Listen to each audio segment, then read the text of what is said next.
warahmatullahi wabarakatuh. Selamat pagi sahabat lalu lintas. Mohon izin, saya Bribda Reza Abdul Kurniawan dari Satuan Lalu Lintas Polres Tinjau.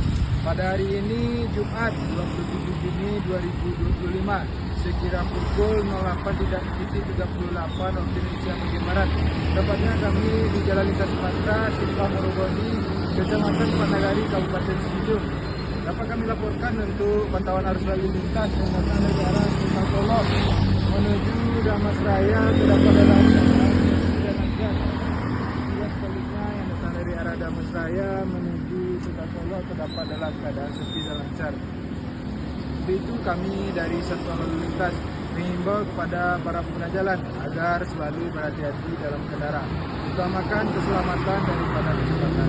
Demikian dapat kami laporkan pada pagi hari ini. Komandan, sekian dan terima kasih.